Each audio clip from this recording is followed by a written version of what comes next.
Bien-aimés dans le Seigneur, vous qui nous suivez de partout le monde, je me nomme l'évangéliste Syriac Moussala de l'église Cité de Christ au Congo-Brazzaville.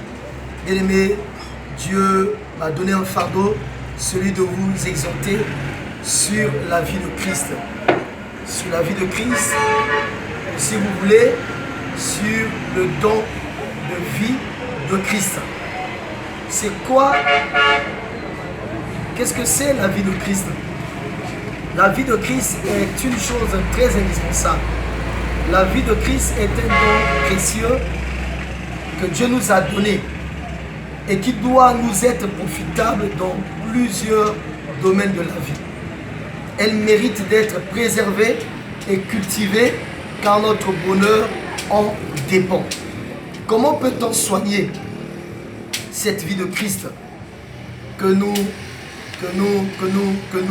considérons comme le don de vie? La garantie de la vie de Christ s'explique et s'applique par la première chose, la lecture de la parole de Dieu. Selon Josué 1:8, la Bible déclare, selon Josué 1:8, la Bible déclare que ce livre de la loi ne s'éloigne pas de ta bouche. Médite-le nuit et jour. Donc nous comprenons que la parole est faite pour aller en profondeur. Parce que lorsqu'on parle de la méditation, nous parlons d'une lecture profonde. Parce que c'est là où se trouve, c'est là où se cache, c'est là où se trouvent des grands secrets. Pour dire que la lecture a des grands secrets. Et l'un des secrets de la lecture, c'est celui d'alimenter notre esprit, notre âme et notre corps. N'oubliez pas que la Bible dit que écoutez et votre âme vivra. Ça veut dire qu'en lisant par la lecture de la parole de Dieu, il y a une voix qui se fait lever du fond de la lecture, du fond de la lecture lorsque nous lisons la parole de Dieu. Et l'une des choses pour garantir cette vie, c'est celui de s'accrocher à la méditation de la parole de Dieu. On va parler de la lecture de la parole de Dieu. N'oublions pas que la Bible déclare que la foi vient de ce qu'on entend. Et ce qu'on entend vient de la parole de Christ. Et nous avons besoin de faire recours à cette parole, mais par le biais de la méditation, par le biais de la lecture, pour garantir le don de vie de Christ.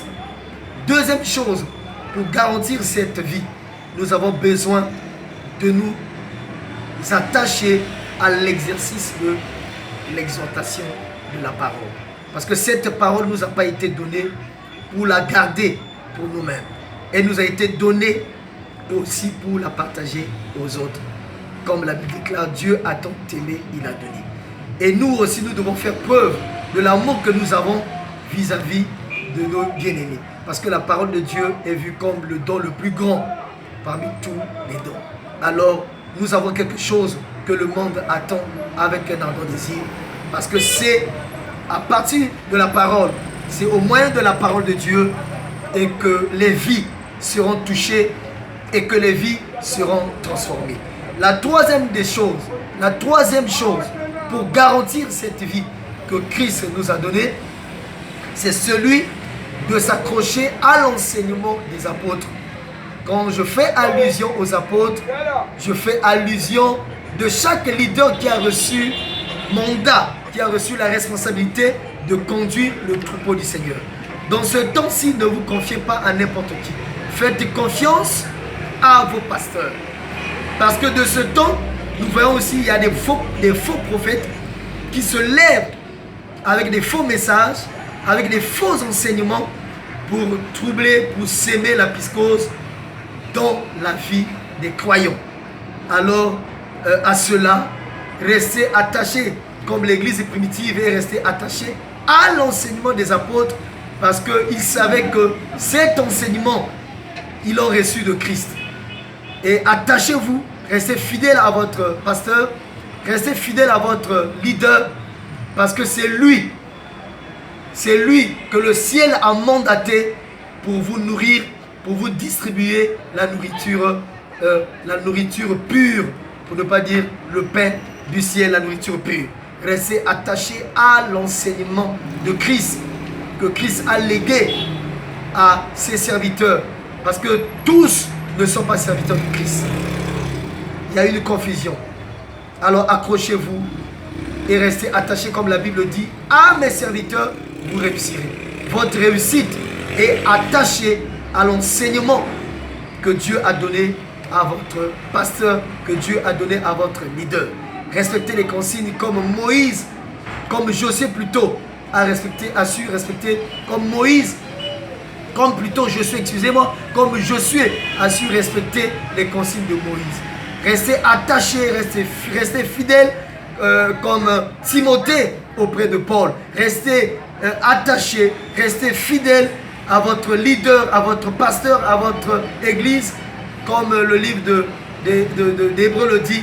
Restez attachés à votre assemblée.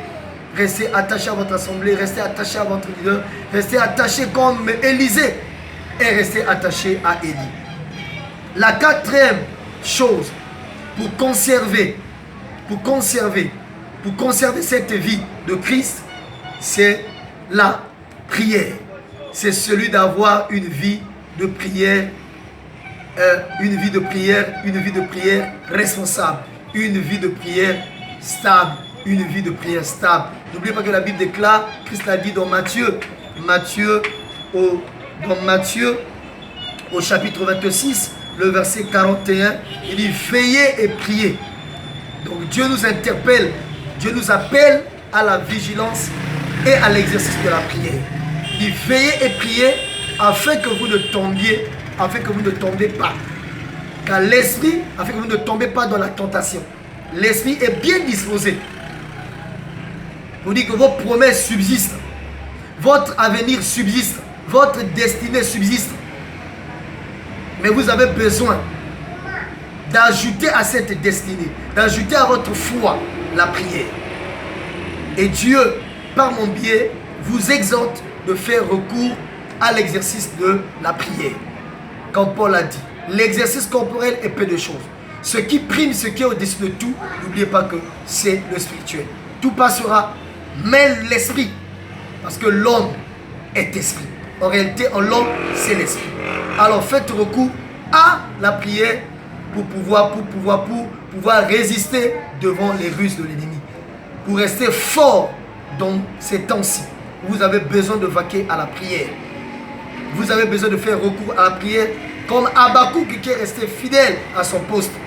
Le poste d'Habakkuk, c'était la présence de Dieu. Et je crois que ce n'est qu'avec Dieu que nous connaîtrons des exploits. Vous avez besoin de faire recours à la prière pour surplanter, pour avoir le dessus sur ce vent, pour avoir le dessus sur pour avoir le dessus devant cette pandémie. Pour vaincre, vous avez besoin de faire recours à la prière. N'oubliez pas que pour vous aider, la prière, c'est une invocation divine. La prière, c'est un moment où nous faisons appel à Dieu de venir à notre secours pour nous garder dans sa volonté. Si vous voulez rester dans la volonté de Dieu, faites recours à la prière. Christ a fait recours à la prière pour sauver l'enfant de Pierre qui était en défaillance. Alors, Dieu vous donne sa main, Dieu vous donne sa main d'association pour vous extirper de la peur, pour vous extirper de tous ces phénomènes que nous vivons dans ce monde. Alors vous avez besoin de la prière pour ne pas faire de naufrage, pour avoir le dessus sur tout.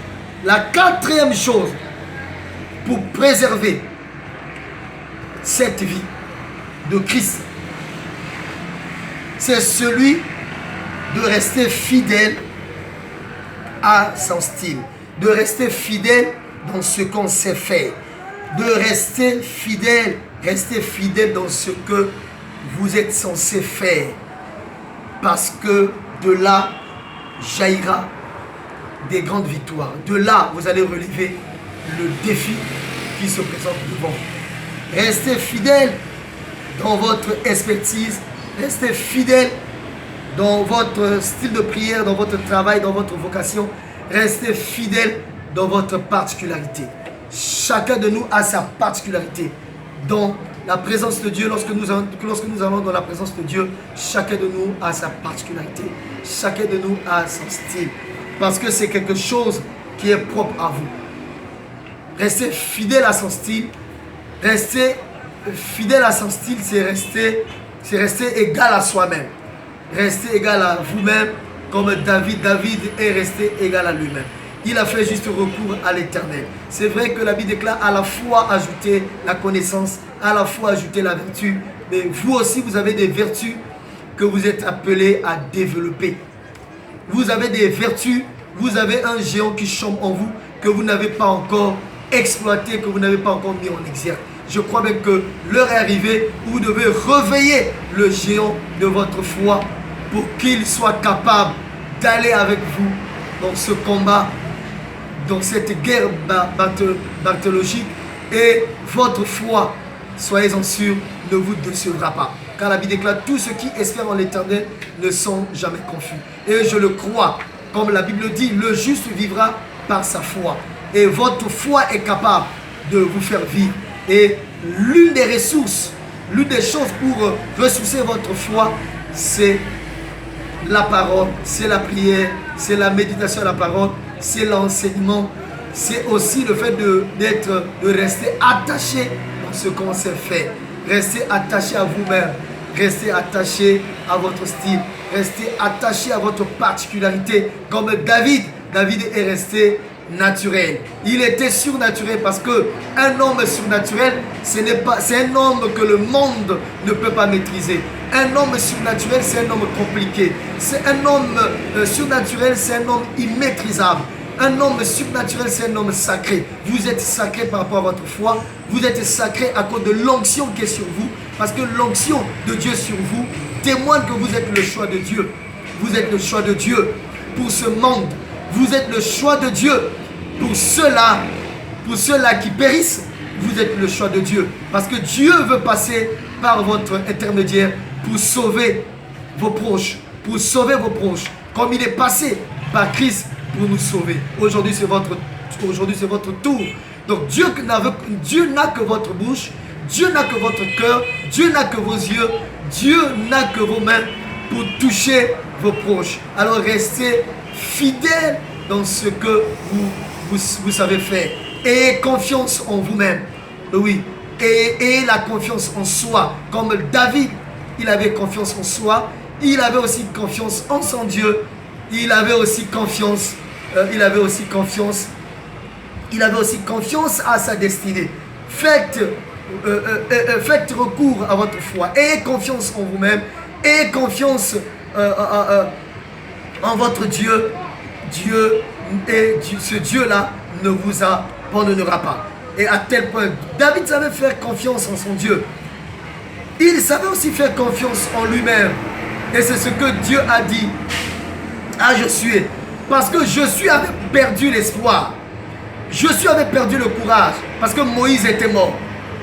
Et dans les temps que nous traversons, dans les temps que nous traversons, beaucoup sont assaillis par la peur. Ils sont assaillis par la peur. Ils sont menacés par l'esprit de mort. Mais Dieu vient vous rassurer comme il a rassuré le prophète Josué. Il dit, fortifie-toi et prends courage.